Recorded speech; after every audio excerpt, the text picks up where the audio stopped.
and good morning, British and American culture class. This is the weekend right now, but I'm pre-recording this lecture for Tuesday.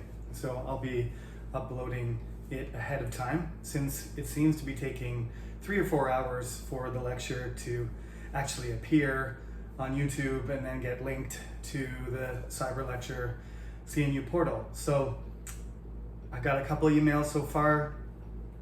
It'll be up before Tuesday and Friday from now on. Just, I guess on Friday there was a lot of volume. The Cyber Lecture links were actually down for a while, so my other class on Friday I couldn't even get it to upload at all. I couldn't even access the website. So like I said, in my text, those of you who don't have your information updated, please update it. That's also an important thing. If the phone number you have, in the system or your email is wrong, you're not going to get the emails or the messages I send to the entire class. You need to log in and you need to fix that information, okay? So there's 50 students in this class. Whenever I release, for example, after we have a quiz and I release the grades, if your email is not right, when you type it in the quiz, or your email is not right in the CNU Cyber Campus system, it's just going to go to the wrong address and you're not going to get it. So, fix that, and then you won't be missing out on emails that you should get that might be important. Okay, so this is the orientation is already up there, so check it out. You have 1 week normally to look at the material, but I added an extra week to the orientation stuff because that first week we end up changing classes and some people drop and some people add and change their schedules, okay? So you do have longer than usual, but from now on, the lecture goes up on Tuesday. Our class time is noon on Tuesday. So every week there's going to be a lecture that goes up on Tuesday, and it starts on Tuesday and it goes until Monday night at midnight, and you have 1 week to log in. That's your attendance. If something goes wrong with the system, that's one thing, but you have a whole week to do it. So like I said, don't delay. If the system goes down Monday, afternoon, and you can't access it, that's your fault. You should have done it a few days earlier, okay? So I'm not going to be, manually fixing people's attendance unless there's a good reason for it. If it's just because you logged in at 11:30 on Monday night, I'm not going to change it, okay? So just keep up, and then you won't be stressed. So as I said, you need this textbook. It comes pretty quick, so no excuses. By next week, this week, the second week of class, everybody should have this textbook, okay? It's also written in the syllabus, the title, and you can search on any, common internet bookstore. I suggested Yes24 because that's the one I usually use, but I think it's on Kobo Books as well. So what we're gonna do today is we're just gonna do a sort of overview of British culture. Last semester, the only real complaint I heard from students, other than the fact that some students said this class is really hard and it's in English. Nothing I can really do about that, my friends. That's what you're here for. I'm not going to make the class so easy that it's not challenging and it's not valuable. I know there's a lot of material in the class. I know the textbook is difficult, but the lectures themselves are not. I simplify the material and I deliver it in I think a pretty careful and methodical way. So if you pay attention, like I said, to the lecture, that's the main thing, and then just make notes and then refer to your textbook. I already got an email from a student. He or she said, I'm a biology student, I'm not actually a humanities student, and I just want to know about these other files that are on my website, on the website. The PDF, there's like 250 PDFs, and then there's, the song God Save the Queen, and I think there's another song, Hail Britannica, I think. Dun, dun, dun, dun, dun, dun, dun, dun, dun, like that. That's just there because it's a representative song of the British Empire.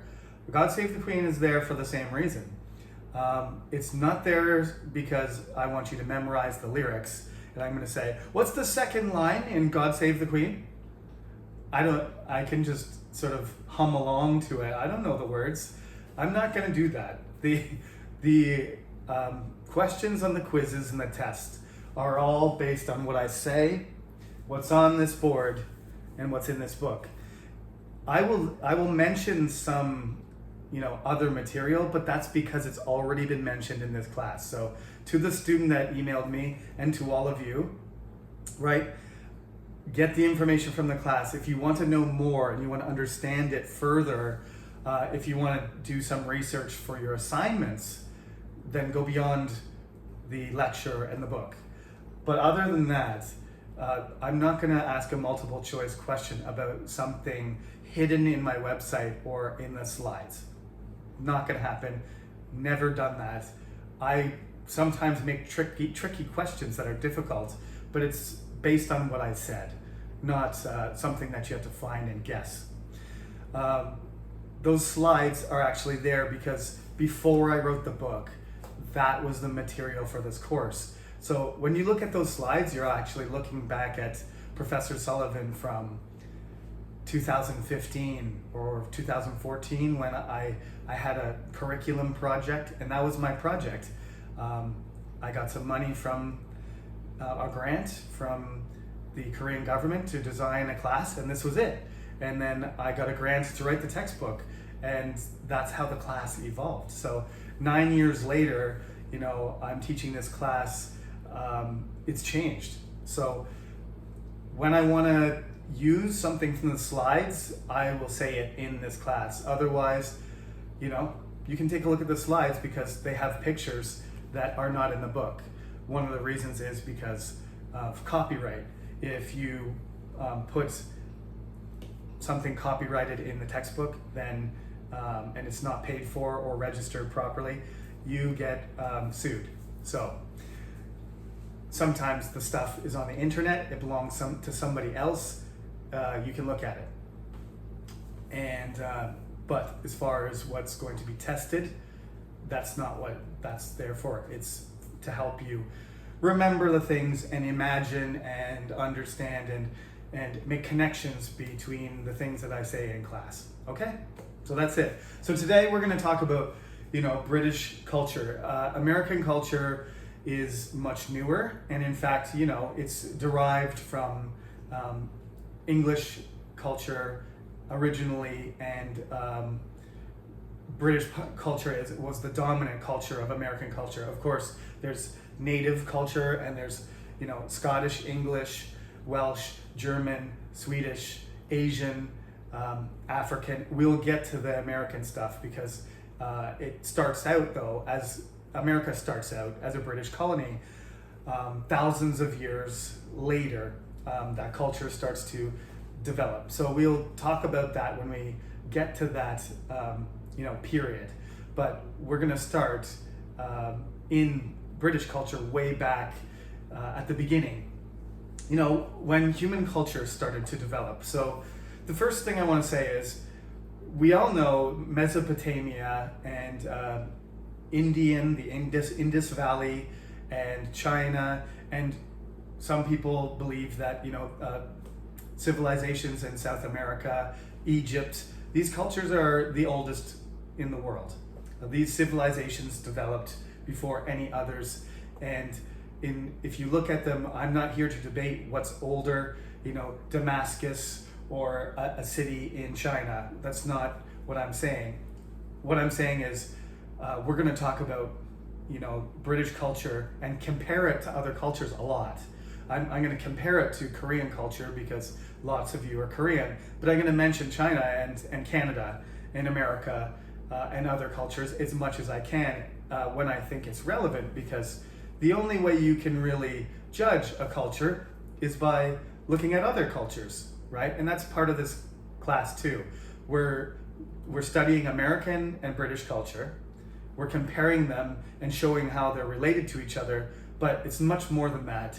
It's what do they represent to other cultures, and how do they interact, and how do they define themselves relative to other cultures. So British identity is rooted as far back as it can be, because that's what humans like to do. They like to say, like Koreans like to say, Korea is 5,000 years old. You get taught that when you're growing up. That's part of your identity, and your pride in being Korean is that your culture goes way back to Gojo-san and Dangun, right? I'm not going to get into the mythology of it or anything, but it goes back thousands and thousands of years. And this is why Korea is cohesive, because it goes way back. It has an origin, right? So British culture does that too, but it's a little bit more complicated, and we have to talk about that as we go through the periods. But suffice to say that relative to Korean culture or Chinese culture, which is even older than Korean, and Indian culture and Mesopotamian culture, and Egyptian culture, British culture is very young. American culture makes British culture look old, but European culture is young. We look back to Rome and Greece generally as the states that are the precedents to European culture, and that's no different for the British. The thing is, though, there were people living in the British Isles long before the Romans came, right? Before the Roman Empire even existed, or the Roman Republic, the rise of the Roman Republic, or the Greeks, the Athenian Empire and the Greek democracies fought against the Persians. All of that stuff, during that period, there were people living in the British Isles, and they were what we call Celtic people, okay? And these Celtic people, they have more in common with Welsh, the people in Wales that are in the west of the main island of Great Britain, and Ireland and Scotland. The Irish and the Scottish and the Welsh are culturally, if not ethnically and genetically, descended from, more closely related to that Celtic culture that existed in the islands before the Romans conquered what is now basically England. Okay, now that is for next lecture, but that is what the identity goes back to. It goes back to this, idea that the Celtic civilization was civilized by the Roman civilization, and this created this rise of a culture that would become British. Okay, and I'll explain the specifics about that after. But that is what British identity is. It's a composite. It's Celtic culture, Roman culture, Viking culture, Scottish, English, Irish, even. There's Northern Ireland. Irish have their own distinct nation and culture, but they have a huge influence on what British identity is. These are multiple states, countries. They're not nations anymore, but they were kingdoms, and they were different people. And that's what the British identity is. So it's actually a very multicultural idea. So one of the things that's going to be important for you to always remember is that British culture is it's a composite. It's a Union Jack. It's got multiple flags folded into one. It's got the cross of St. George and St. Andrews, the Scottish flag, and the cross of the Northern Irish. And it's a Union Jack is a mixture of different flags, and they didn't include all the different groups. But the word British doesn't mean London. Although London is very representative of both English culture and of British culture, but London is like saying Seoul is Korea, except it's even less representative because half of the people in Korea live in Gyeonggi-do and Seoul. So you can say, well, so it really is half of Korea. Half of humanity lives in Seoul. You can say that. But London, even though it's a huge city of 10 million people, that's 10 million people. That's a proportion that's much smaller. So, a lot of these symbols that will just pop into your mind, you say, what's British? You'll say, I don't know, Rolls-Royce, fish and chips, London Bridge, the Queen, right? These are British symbols, but all of those things are located in a certain, class, in a certain geography of the London. The Queen speaks the Queen's English, and we're talking about the royal family, and we're talking about the Parliament buildings and everything that's in London. When I went to England, my only regret is that I spent my entire week in London. But I did that because London has so many things to see. But whenever I tell somebody I went to the United Kingdom or I went to England, I say just London, because I really didn't get to see even a sliver of what English and British culture is really like. Now, English and British culture are not the same thing. England is not a country. England is in a partnership with Scotland, first of all, Wales, and Northern Ireland, right? And they have a balance of power, which somehow they've maintained for 300 years. So the state of Great Britain only goes back 300 years. But what writers and poets, artists, and many imperialists wanted to do was to say that the British culture didn't start in 1707 when there was an official act of union that joined the two countries of Scotland and England, but that the origin of British culture went right back, to King Arthur, to the Romans, and even to the Celts that lived in the British Isles before that. Okay, so we're going to go through 1,000 years of this mixing and invading and fighting and dominating and interaction and trade between these different cultures, which is very formative to the British identity. We're going to talk about the first millennium, basically from around 0 AD until 1066 AD. For a particular reason, that date is important, but basically just the first 1,000 years from Jesus to the year 1000. We're going to talk about what it was like in the British Isles. That's next lecture. Now, for today, like I've been trying to emphasize, what do we think what does it mean to be a British person? That has changed a lot, and part of that is because Britain was an empire, right? And we will at some point get to the 18th century and we'll talk about imperialism, but there is something, even though there are lots of negative things associated with British, there is something also about if you live there and you're a foreigner, how would you like people to refer to you? Would you like to be referred to as a, Canadian? If it was me, for example, and I'm growing my hair to try and get my, Anglo-Saxon beard and my long Viking hair going, just for fun. I do that at the beginning of every semester, try and look the part. I don't have any of the Celtic clothing or Viking clothing, but I can really make myself look rough if I want to. Do I want to be an Anglo-Saxon? Do I want to be identified as a WASP? A white Anglo-Saxon Protestant? Definitely not. There's a lot of negativity to being called that, so don't walk around calling somebody a WASP, because that's like putting them in identifying them as something of a particular type of person that they might think is negative. I don't want to be called that, even though I am ethnically white. My ancestors are Anglo-Saxon, and my family is Protestant. But I don't want to be labeled that. So what would I want to be labeled? Well, I wouldn't be English. I think I'd probably prefer to be just called British.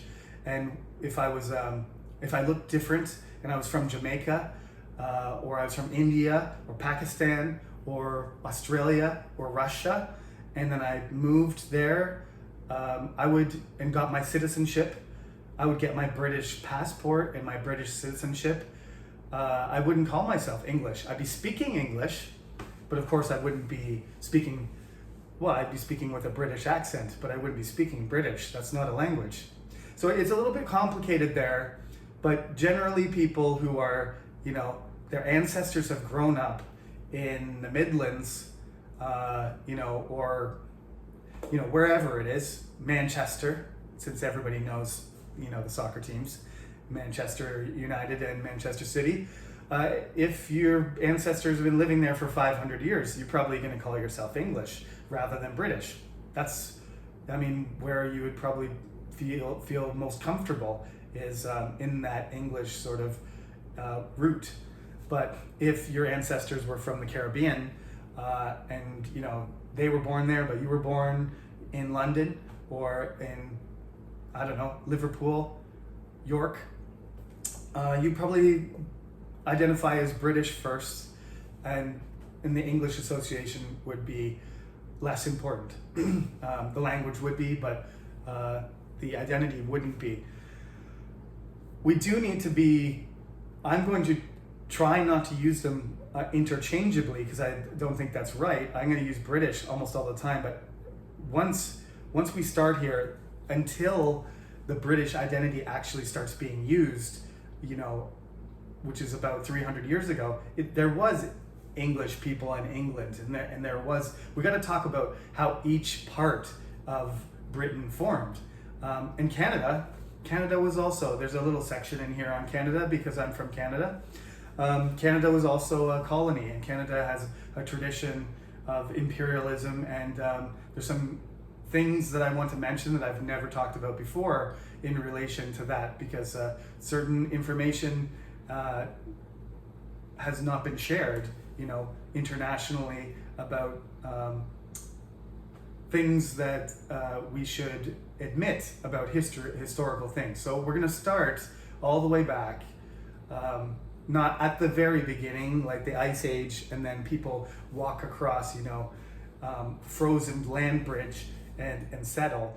But in the introduction in the textbook, you will find a whole bunch of sort of general things. There's a picture of the Thames and Westminster there. There's sort of a breakdown of symbols. There's a collage of common British symbols there, right, that I included in there. Like I said, half of those symbols are London, not really British. Where's all the stuff from other cities?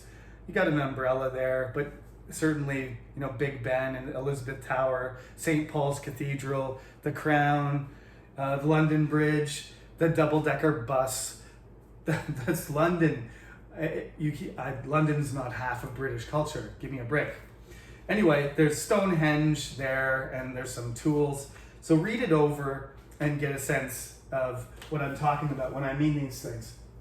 So ethnically, people, because, Great Britain is older than America, and not as geographically and ethnically and culturally diverse. People kind of think it's like, less multicultural, but it's always been multicultural. When you go to London, it's an extremely cosmopolitan city. Everybody you look at looks different. You can't really tell where anybody is from. It's just like being in Toronto. I was, I don't know what I was expecting when I went on the Tube, which is the name for the subway, but what I saw was people from all over the world. And that totally makes sense. There wasn't any sign of, there's probably neighborhoods that are one group more white or black or more Caribbean or more Asian or something like that. But when I was on the subway, it was just like a New York subway or a Toronto subway.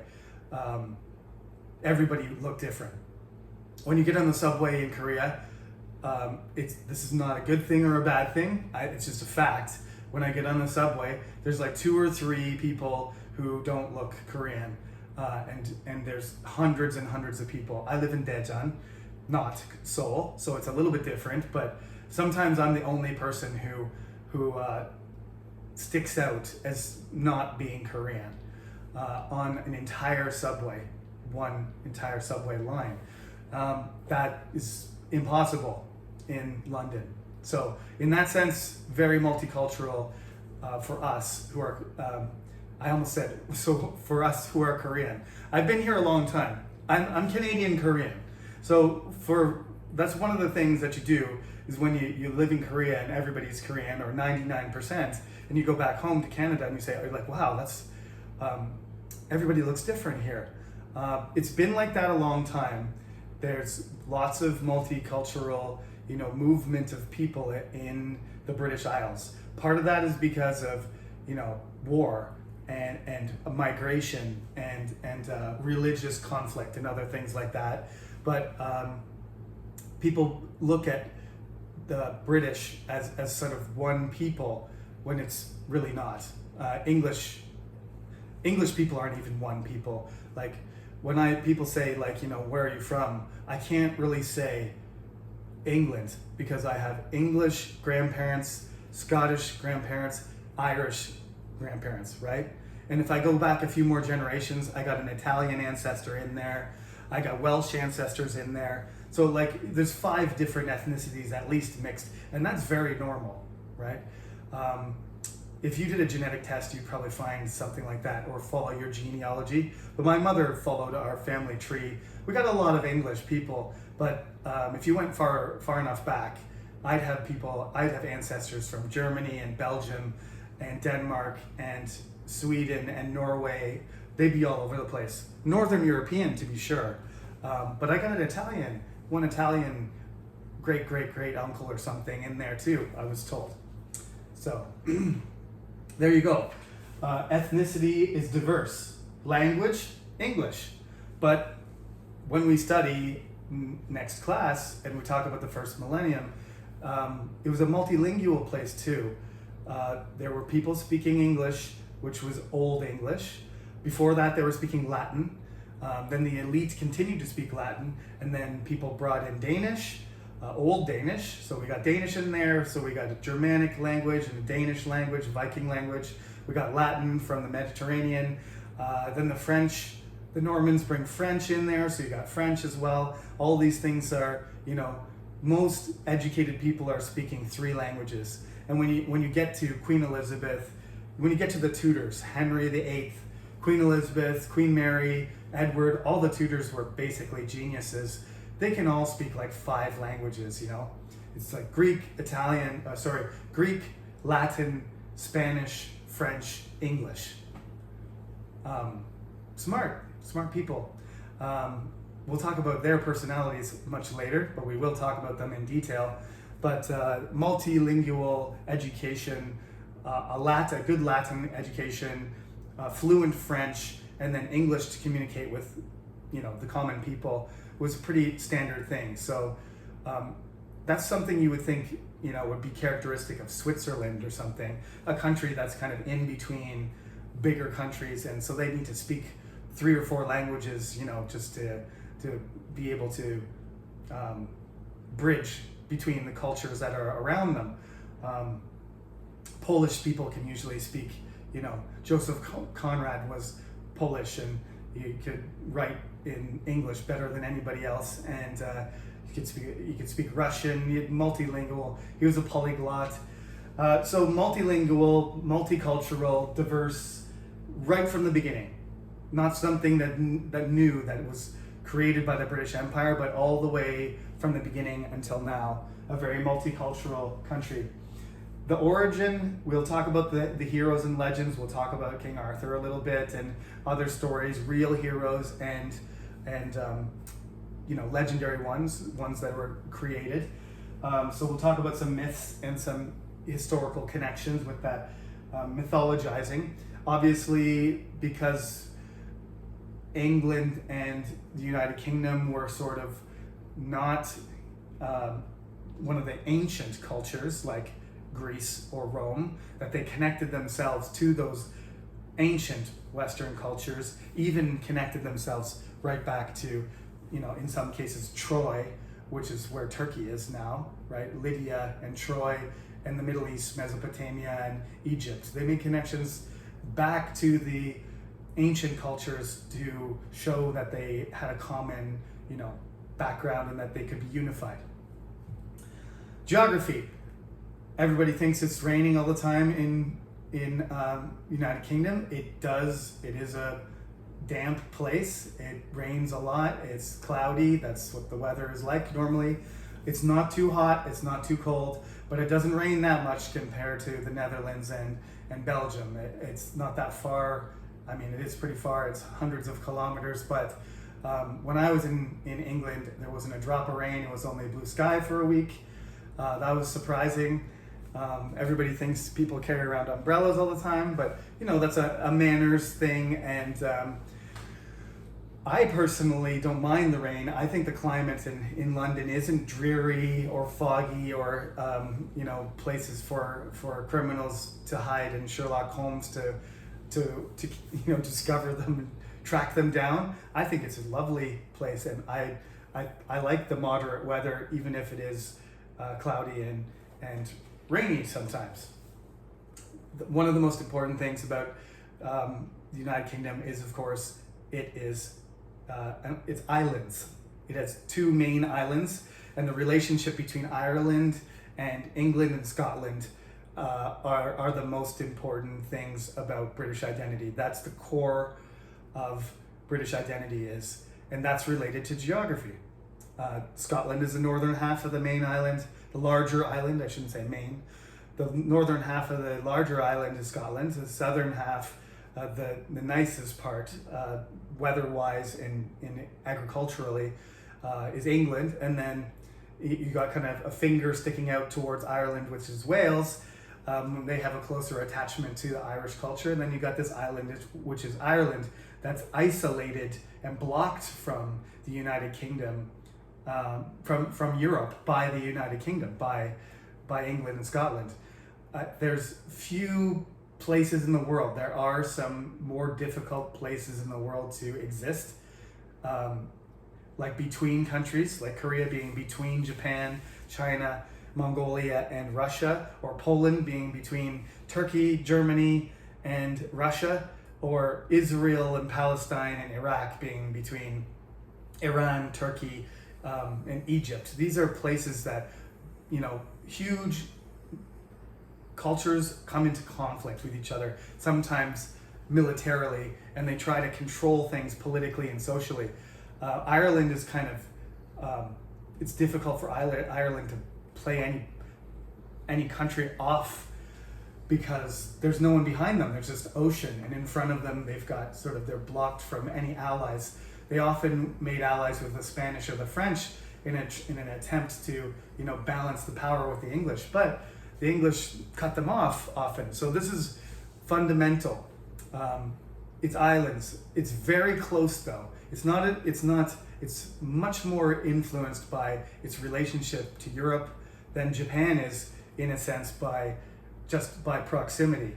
The distance from Japan to Korea is like 200 kilometers, right? It's far enough that it's not that easy until you have much more safe transportation, then you can get across. But for most of history, it was very risky to take a ship across 200 kilometers of open water. The East Sea is not that safe.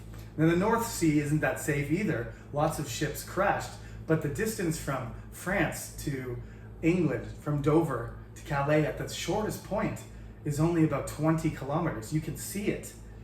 So when that actual physical proximity ends up producing a cultural relationship, social, economic, and political influence that made France the most influential power for hundreds and hundreds of years to England. Okay, in terms of British identity, it's Irish, Scottish, and English, and I'm including Wales in there with the English, the Welsh. But in terms of a foreign influence, it's the French. The French, in some sense, caused England to become a country, and vice versa. By knowing that they were not English, the French knew they were French. There's actually a historical quote to that effect. So, weather, location, the terrain, southern, more people live in the southern part of the island. Scotland is very rough and rocky, and harder to live. Ireland's very green and lush, but it has a lot of difficult terrain too, and the people that live there were never really unified. They've struggled with each other often. So these locations are really important. So this is the basic overview. The introduction you can read over before I get to Britain, chapter 1, which is what I'm going to talk about next class. It's a very short chapter, so you can read the introduction where it says all kinds of general stuff. Don't worry about the American part so much, but it does talk to you a little bit about the theory of the class and how we're going to look at things. But primarily, I'm going to talk about things that happen, the events. I'm going to talk about things, objects, symbols, flags, right? I'm going to talk about them, and I'm going to talk about the people, right? Groups of people and individual people, and how that causes British, culture to change. And the question we've got to keep asking ourselves is, are these things representative of British culture? And are they still, representative? Have they disappeared? Has their power increased or decreased? What's the relationship there? And who thinks that? Who knows it? How wide is the perception? Is that something that British people think about themselves? Or that immigrants think about themselves when they become British? Or that foreigners think about British people? Or that English people think about British people or Scottish? It's very complex about how representative you think things are of British culture as a whole. So we're going to break it down and talk about specific things and how they form and how they interact and how that progresses and evolves. That's why the title of the book is Evolution and Revolution. So pick up the book and watch these lectures, and for now we're just that's still an introduction stuff. That's still introductory stuff. Keep these things in mind, okay? This isn't really test material. This is just things to keep in mind. You should know, when I ask a question about, in a multiple choice situation, if I ask if British culture is monocultural, or it used to be multicultural, or it became multicultural, or it never was, you know which one to choose. You should know which answer to circle, okay? So, for now though, let's just get this class going, get comfortable with the material, and the first quiz is still a couple weeks off. So I hope you enjoyed the first lecture. I'll try and keep it interesting. Lots of stories are going to be told.